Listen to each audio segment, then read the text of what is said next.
why you should feel extra confident about your Rams heading into the playoffs, and what are the biggest questions that still need to be answered. That's coming up next on Locked On Rams.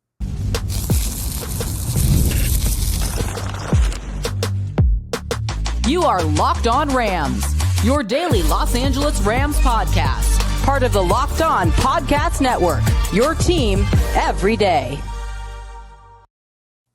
What is up, Ramily, and welcome to another episode of Locked On Rams, your daily podcast covering your Los Angeles Rams, part of Locked On Podcast Network, now the number one sports podcast network, your team every day. We're also available over on YouTube, so if you haven't yet, do us a huge favor. Hit the subscribe button, hit the notification bell. If you want to support every single episode, hit the like button, drop a comment down below. Podcast listeners, write us a review. We'll read on the show. My name is Doug McCain. I've covered LA sports for over a decade, 24/7 sports, Bleacher Report, SI, Dodgers Nation, the LA Sports Report. And as always, I'm joined by the Rams pre, half, and post-game show host from the Rams flagship radio station, ESPN 710 LA. He just finished his 11th regular season covering your Los Angeles Rams, the People's Champ, Mr. Travis Rogers. You can follow him on X at Travis Rogers. And on today's episode, what is the path to the Super Bowl for the Rams? We now know who they're going to play. We'll talk about their opponent. We'll also give our big takeaways from the regular season finale. And what is this Rams team heading into the playoffs? What questions need to be answered? But first, today's episode is sponsored by Prize Picks. Download the Prize Picks app today and use code LOCKEDONNFL to get $50 in lineups after you play your first $5 lineup. All right, Travis. So we're going to get into the nitty-gritty of the game itself. I think it might be best to start backwards and just point out where the Rams are at right now. Because after the Falcons game, it was doomsday. It was, if the 49ers beat the Seahawks at home, the Rams might have to go to Philly to play the defending Super Bowl champions to open up the playoffs. That would not have been a favorable route. Well, when it was all said and done, the Rams got the most favorable outcome that wasn't finishing with that one seed, and that is going to play the Carolina Panthers on the road, where they're a 10.5-point favorite, the most of any team in the playoffs to start it. So you have to feel good about how the chips fell at the end of the day. Yeah, I think if the jump-in point is now that the field is set, now that the brackets are what they are, and we know who's playing who and who's going where, I think the best place to be if you're not going to be the number one seed is the number 5 seed, right? Because you just look at where you're going to go. We all knew that the NFC South was going to hold on to that 4 spot. So getting a chance to play against whoever that was, and it looked like it was going to be Tampa because they went in and played one of the ugliest football games on a Saturday night to beat Carolina. Both those teams looked awful, but then Atlanta finishes, hot all of a sudden, fired the coach anyway, but all of a sudden Atlanta kind of does Carolina a favor, beats New Orleans. There's a 3-way 8-9 logjam at the top of the South. Carolina wins a 3-way tiebreaker, and the Rams get to go play a team that's under 500. I know they lost to them earlier in the year. I know that they've got to go on the road, but if you're going to go on the road, Charlotte's a way better spot than Chicago or Philadelphia. You get to avoid playing a team like Seattle or San Francisco in the first round. And you look at the way that the rest of this sets up, I wouldn't be surprised if San Francisco won on the road. I wouldn't be surprised if Green Bay won on the road. And all of a sudden, the Rams could be home in the second round, and it's not that far-fetched. Now, they're going to have to play a lot better than they did against Arizona. They're kind of all over the map. I know we're going to get to that in just a little bit, but just if you would have said, look, here's the path, and you didn't know the context of how they ended up in the number 5, I think you'd be pretty pleased with it. A 12-5 team going into the playoffs as a 10.5-point favorite, like you mentioned, and the path that's potentially laid out, it's pretty darn good. I know the 1 would have been a lot better, but this is probably the second best spot to be in.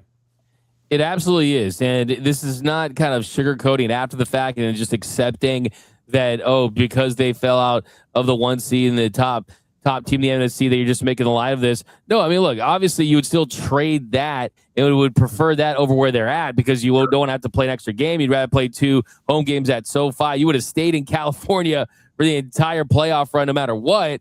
But it's just the fact that I think for this team in particular, as you point out, they're not playing great football right now. And as you point out, if this team plays against the Panthers or the 49ers or the Eagles or the Packers or the Bears like they did against the Falcons and the Cardinals in the first half, they're going home no matter what, right? Yep.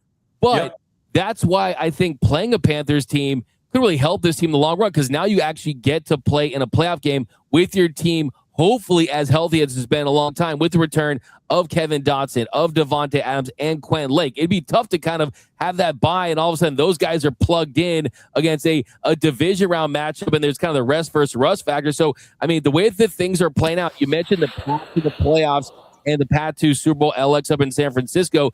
There's some things that can break the Rams' way. Seattle did them a favor on Saturday. Maybe the 49ers can do them a favor this week and knock off the Eagles, which could potentially set up another game for the Rams where, hey, you got the Packers or the Bears, and you get the Packers at home or the Bears on the road. I think that's another matchup that you'd feel pretty confident if the Rams start playing Rams football once again.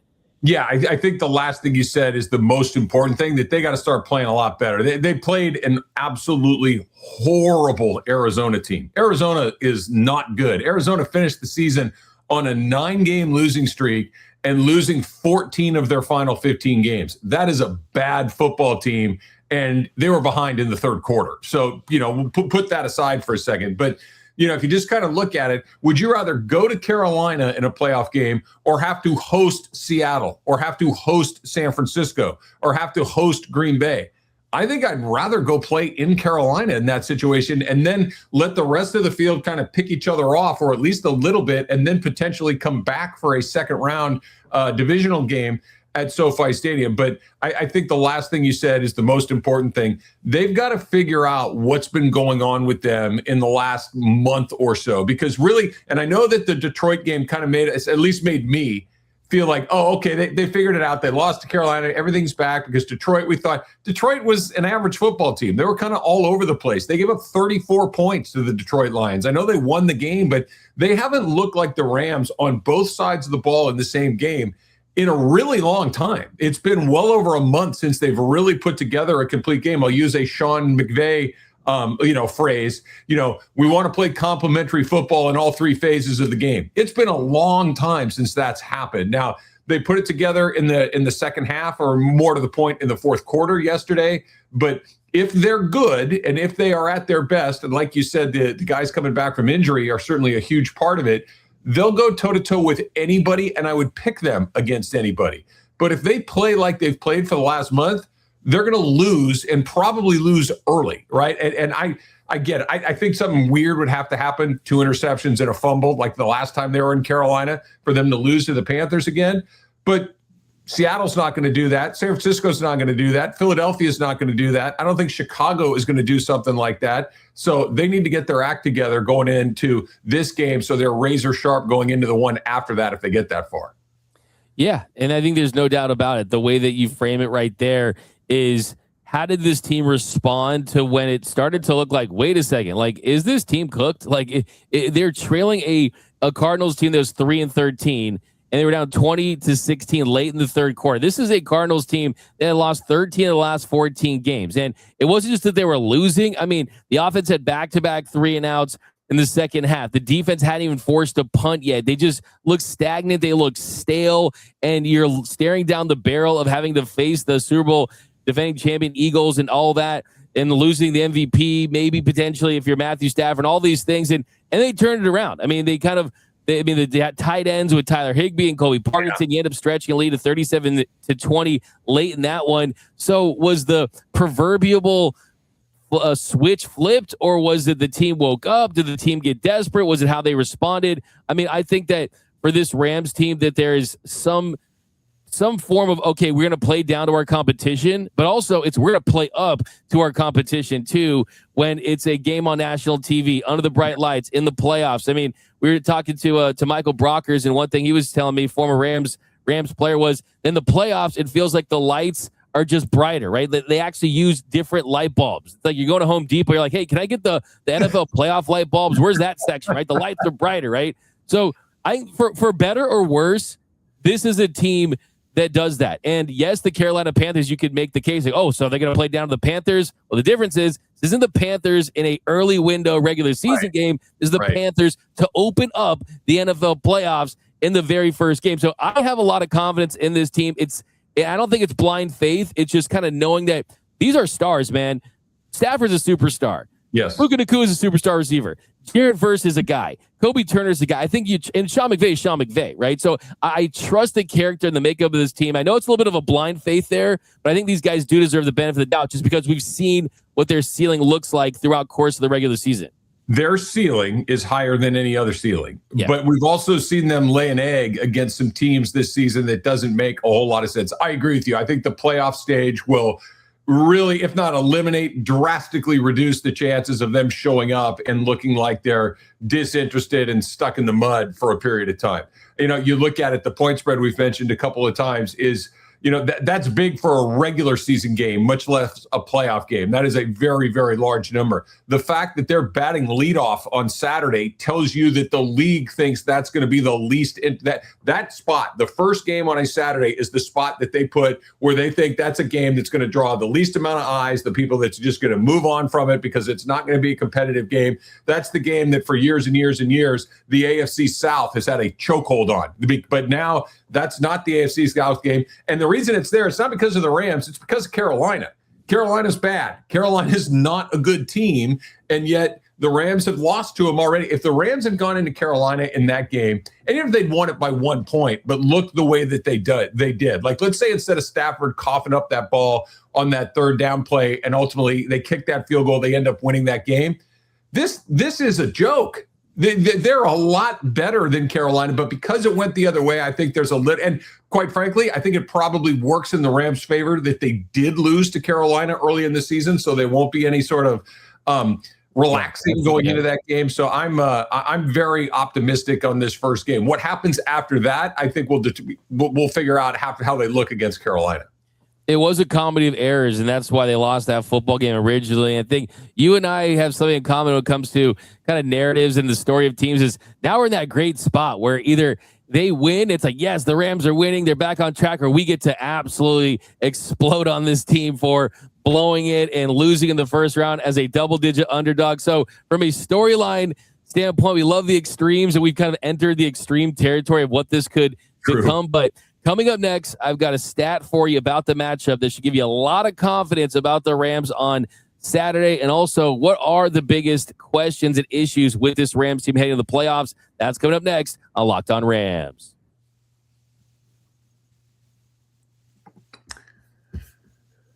Kicking off the new year, feeling good is the goal, right? And honestly, hydration is the easiest win that you're going to find. When you stay on top of your hydration, your energy, your focus, and your mood, they all level up. But let's be real, plain water doesn't always cut it, especially when you're grinding through long days, you're hitting the gym, you're just trying to stay consistent with your health goals. That's where Drip Drop comes in. It's doctor developed, it's proven fast hydration that helps your body and mind work better. Think clearer focus, better energy, elevated mood. Even your skin is going to got that fresh glow to it, right? So I've been using Drip Drop for a little while now. I've been adding it to my daily routine, and it's been great. And I'm not just talking about after or during a workout, which I do, but just during every single day. And it tastes amazing. There are 16 original flavors that you're going to find and 8 zero sugar options that you can choose from. So they've got you covered when it comes to whatever you like as far as taste goes. So right now, Drip Drop is offering podcast listeners 20% off of your first order. Go to dripdrop.com and use the promo code LOCKEDONNFL. That's dripdrop.com, promo code LOCKEDONNFL for 20% off. Stock up now at dripdrop.com and use the promo code LOCKEDONNFL. Also, right, this episode is brought to you by Prize Picks. Whether you are starting a new routine or you're jumping into player projections for the first time, trying something new can feel like a challenge. But with Prize Picks, you know this. It always feels great to be right. With high-pressure football matchups every weekend, the pressure's off the charts. Elite hoops almost every night. The action never slows down, and Prize Picks lets you stay in control. Prize Picks is the daily fantasy app that makes watching sports even more exciting by letting you build lineups based on player projections. We're talking no drafts, no waiting. Just pick more or less and play your way. It's super easy to get started on Prize Picks. Quick and simple. The app really very easy to navigate. I love flexibility with options like Flex Play, where you can still get paid even if one of your picks misses. So what are you waiting for? Download the PrizePicks app today. Use the code LOCKEDONNFL to get $50 in lineups after you play your first $5 lineup. That's code LOCKEDONNFL to get $50 in lineups after you play your first $5 lineup. PrizePicks. It's good to be right. And welcome back to Locked On Rams. Thank you for making Locked On Rams your first listen every single weekday. Free and available wherever your podcast. Locked On Rams, part of the #1 sports podcast network. Also, a reminder, if you haven't already, go check out our new Everydayer Club. We've talked about this Everydayer Club for so many years now, Travis. It was like an official everyday club. You can be a part of this thing, and you get more added benefits than just being the most informed Rams fan. You get access to ad-free audio, and you can also get a Discord chat where you can talk to other Rams fans. I'll be, poking in there and maybe talking to maybe Travis Rogers, maybe who knows? Who knows what could pop in there to that Everydayers Club Discord. So definitely go check that out for sure. We're gonna have more information on this as the week goes along too. So definitely be on the lookout for that. But all right, Travis, here in our second segment, we're gonna pick up where we left off on where the Rams sit heading into this matchup with the Panthers. And we talked about being heavy favorites and double-digit favorites. The Rams, according to FanDuel, are 10.5-point favorites over the Carolina Panthers.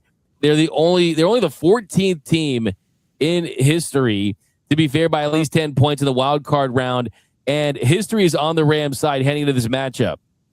Teams that are favored by 10 points or more are 12-1 in wild card games. Also 10-3 against the spread. The only losses you've had, 2010 the New Orleans Saints losing to the Seahawks. I mean, there's a couple examples there, but the Rams, based on the history, they're in pretty good shape. The only thing I would say is that this was the same spread that we saw in Week 13, but I think as we talked about in the first segment, it's going to be a much more focused group heading into this one.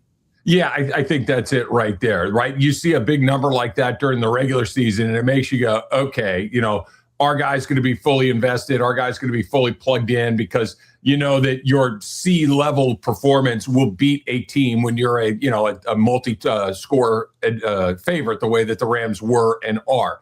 That's not going to happen in the playoffs. The reason that number is big is because one team is a lot better than the other, but you remove the variable of disinterest. You remove the variable of trap game. You remove the variable of, we've got a division opponent the next week. We've got Monday Night Football the next week. That thing that you're looking for. There's nothing to look forward to if you don't take care of the business that's right in front of you. So I expect them to be fully present, fully invested. And I think the biggest thing is they need to be as healthy as possible. I don't think anybody's fully healthy by the time you're in the middle of January playing football. But if the Rams can get all the guys that we need, like you mentioned, Quentin Lake, Devontae Adams, Kevin Dotson, maybe Terrence Ferguson, is he back and available to go at that time?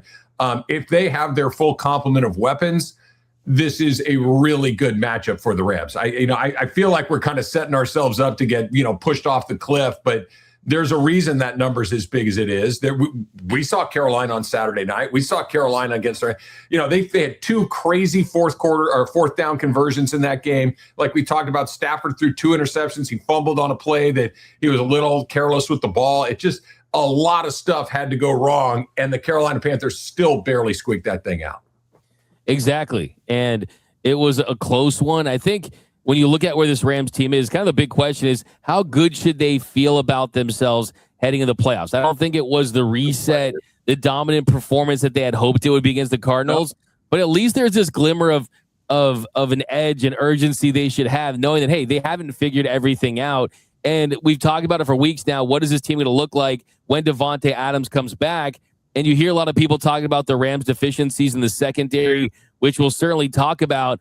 But I think that this playoff run, I really think it starts and ends with the performance of the offense. I really do. I mean, you look at the Falcons game, you look at yesterday, this offense, they need to be somewhere between great and elite. I think that is kind of, and efficient too. And yes. I think for this team, you saw yesterday, I mean, the run game ends up kind of picking up and they were efficient towards the end. But to start, they did not look like they were interested in pounding the rock like we've seen them when they're at their best. You saw Matthew Stafford not be on the same page with receivers. You saw lots of 3-and-outs when you needed to really get explosives and things like that. So the big question is, what does Davante Adams do for Puka Nacua, who's been great of late? Can he be better? I think his ceiling is. I think he's the best receiver in the NFL. Him and Jackson Smith and Jigba this season. So you got that weapon, and then you got the offensive line that's getting healthy with Alec Jackson already making his return. Kevin Dotson, hopefully he comes back. Right? I mean, that's not a guarantee, but Sean McVay said it's a possibility. I love the fact that Davante Adams said that he was trying to play in this finale, so that kind of lets you know that he's going to be ready to roll. But this offense, they need to be efficient, score first, score often. And I think, too, another thing, ball control with the running game to keep that defense off the field so this secondary doesn't get exposed. I think that's a great point. I think it's a great point. The one point in the game yesterday against the Cardinals where it got a little, what the heck is going on down there, is when they had 2 3-and-outs back to back. You know, you had the fake punt that they converted on. The very next play, they put the ball in the end zone. You're like, all right, that was kind of weird. It's a little sloppy. Again, another special teams breakdown that the Rams had right there. And then all of a sudden, the Rams get the ball back. They go 3-and-out. Arizona gets it right back. They're right back on the field. That was exactly what happened in Seattle a couple of weeks ago, where they could not keep the ball long enough to let their defense catch its breath.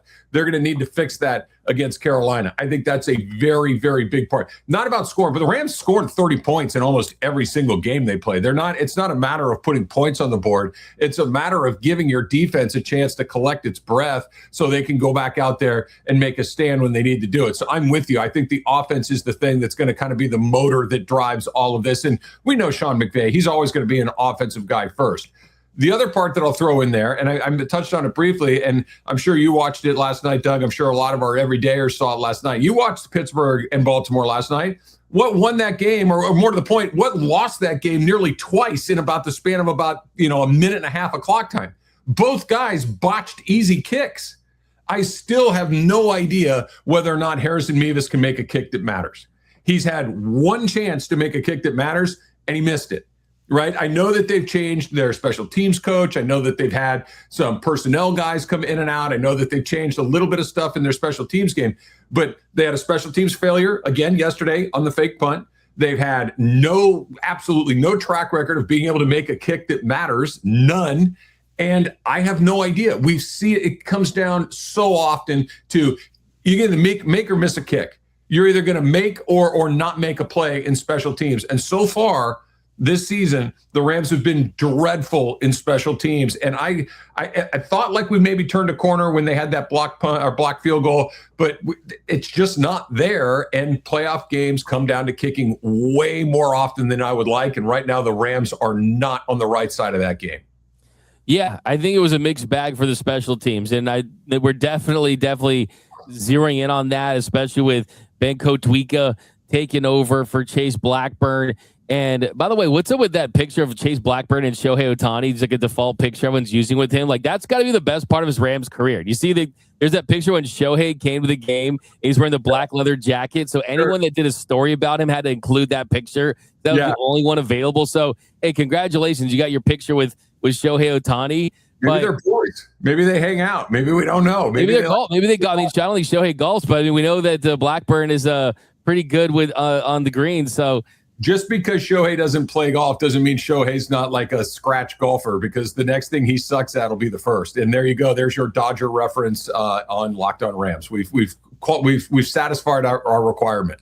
There you go. We got it in. I love it. So, but just kind of getting back to that unit though, it was a mixed bag. I mean, Harrison Mevis, he goes 3 for 3 on his kicks, but also as you pointed out, there was that play where you get got on that fake punt, and that happens. I mean, that really does. But I think the biggest thing that stood out to me was that it looks like Mevis wasn't defeated. Like the cliche is he didn't let that bad kick beat him twice from a couple weeks ago. And look, that's a part of the process for any new kicker is how you're going to bounce back from a big missed kick. And you're right. I mean, it was the Cardinals. It's not like it was a kick where they're down 2 with a 55-yarder to get the 5 seed. He hasn't made that kick yet, but I think he has responded well, all things considered. I think the thing that sticks out to me as far as the special teams goes is they started to trust that knuckleball type of kick yesterday, and they're not just conceding the 35-yard line. We saw the Cardinals start at the 23 and the 17, so maybe that's a thing. But, yeah, all those things are definitely going to be points of emphasis. Is can the special teams execute? And then I think on the secondary side of things, I mean, that's the biggest concern. It's nothing new here. We've talked about it for weeks. Michael Wilson cooked that team. I don't know if you saw the hot mic of McBride saying, dropping the F-bomb, saying that he's him.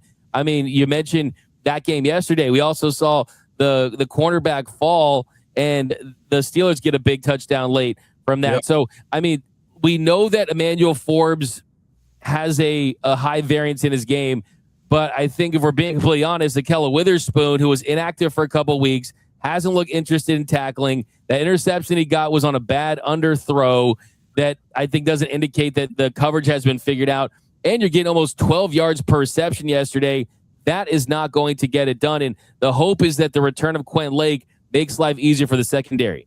I think Lake will help a lot. And I think that's the thing that we can hang our hopes on, is that Lake's return will settle a lot of this stuff down, because they were, and again, this was not, Josh Allen out there doing work against you. This was Jacoby Brissett. With all due respect, Jacoby Brissett is a lifelong backup on a terrible team, and a team that doesn't have a lot of weapons.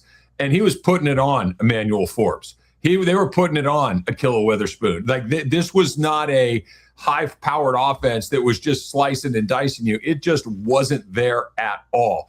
I think the thing that will allow me a little bit of, comfort, I don't know is the right word, but some sort of ability to relax a little bit, is Lake coming back. Because if it's this group, they're going to run into a quarterback that's pretty good at some point. I don't think it's Bryce Young, but it might be Sam Darnold. It might be Brock Purdy. It may be Jordan Love. It could be Caleb Williams. We've seen Jalen Hurts do it to the Rams when they need to do it. The rest of the field has quarterbacks that are pretty darn good. So that has to be better. Or, like we said a minute ago, just don't let the offense on the field. Just control the ball with your own offense, and that can neutralize a good deal of that.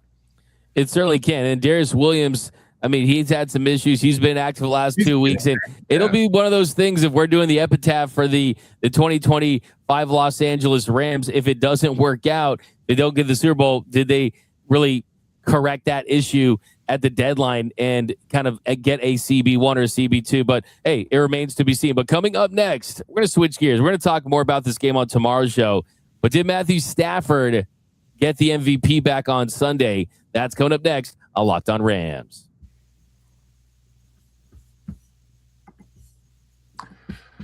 This episode of Locked On Rams is sponsored by BetterHelp. The new year doesn't require a new you, maybe just a less burdened you, right? We all carry things that weigh us down, that hold us back, and therapy can help you identify what those things are by offering an unbiased perspective to better understand your relationships, your motivations, and your emotions. That's where BetterHelp comes in, making it easy to get matched online with a qualified therapist who can help you work through what's holding you back. Maybe it's fear, it's pressure, it's perfection, or doubt that's been weighing you down, right?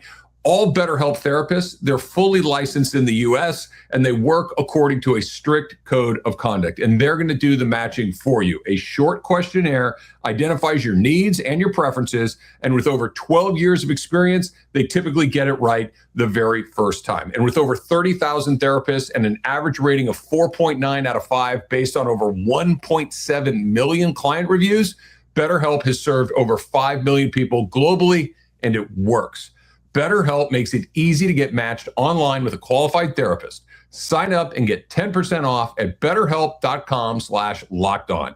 That's BetterHelp, HELP.com/lockedon. Also, game time, right? The NFL season, it's in full swing for sure. We're in playoff position already, and there's nothing like being at one of those games. The crowd noise, the energy, the cheering alongside other fans. Watching at home, yeah, it's great, but being in the stadium, that just hits different. The frustrating part, though, has always been getting the tickets, waiting in queues, dealing with logins, and watching prices absolutely explode at checkout.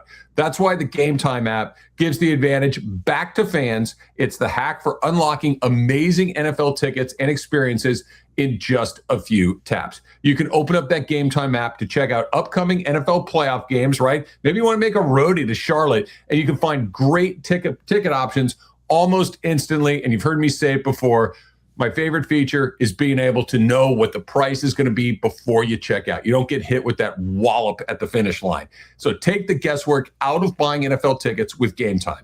Download the Gametime app, create an account, use the code LOCKEDONNFL. That's LOCKEDON NFL for $20 off your first purchase. Terms apply. Again, create an account, redeem the code LOCKEDONNFL for $20 off. Download the Gametime app today and get back to being there live. And welcome back to Locked On Rams. Thank you for making Locked On Rams your first listen every single weekday. Free and available wherever your podcast. Locked On Rams, part of Locked On Podcast Network, your team every day. All right, Travis, so we're going to pick this up tomorrow, so we're running out of time. But Matthew Stafford is now back to being the odds-on favorite, according to FanDuel, to win the MVP. And you just look at the numbers. He leads the league with 4,707 pass yards, 46 touchdowns to 8 interceptions. Also, you go past that. You look at against teams with a winning record. Stafford, almost 2,000 yards passing, 20 touchdowns, 1 interception, and a 107 passer rating. Drake May, 696 pass yards, 2 touchdowns, 2 interceptions, an 88 passer rating. Yes, you can't decide your schedule, but the truth is Matthew Stafford was better against better teams. He was better in a tougher division. I think 12 wins in the NFC West is better than 14 wins in the AFC and what you're talking about for him. And look, just don't mess up this narrative, man. This guy had dealt with back issues. There was questions whether or not he was going to play, how good he was going to be. He put together an MVP season, a future Hall of Famer. Don't do the Steve Nash thing where he wins over Kobe because, he's the best player on the best team. That's the lamest thing you can do in sports. Matthew Stafford was a better quarterback than Drake May in 2025, and he deserves to be MVP. I think he's going to win. And I think he's going to win because of the reasons that you said. And I agree. Even if your criteria was the best player on the best team, they're not the best team. You know, the New England Patriots, I don't think there is a team that is clearly the best team. I think there are a lot of pretty good teams, and I think you got to use your head a little bit more than just saying, who's the quarterback on the best team? If that was how you landed on Patrick Mahomes, okay, that works for me. If that's how you landed on a Josh Allen, okay, that works for me because they're also arguably the best player in the league. May's been good, and I agree with you that he doesn't get to pick his opponents, but it doesn't mean it doesn't matter. It's not that he chose the easier path, but he had the easier path.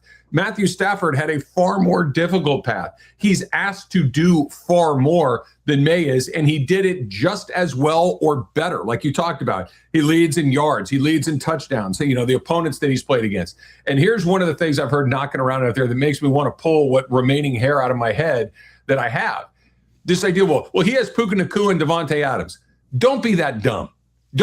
Honestly, don't be that dumb, because look at who he's had his entire career and look at what they've done when they don't have Matthew Stafford. We've seen Cooper Kupp with Matthew Stafford, right? That wasn't a coincidence. We saw Calvin Johnson with Matthew Stafford. We've seen Puka Nacua as a rookie. We've seen Puka Nacua now. Devontae Adams had a couple of years without Matthew Stafford. How was that working out?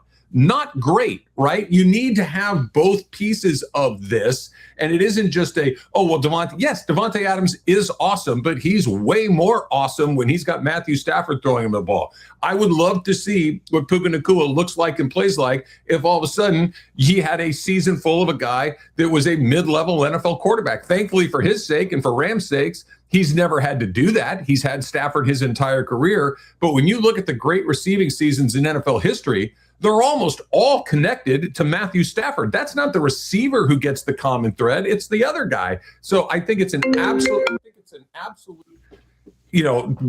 joke that we're talking about this in a real way, because I think that Stafford has been better. And I think the thing that really puts it over the top is what you said, Doug. It's the narrative of it all, that the Stafford story is a better story. 37 years old, 17 years in the league, first time really being in this race. And I think he's going to get it.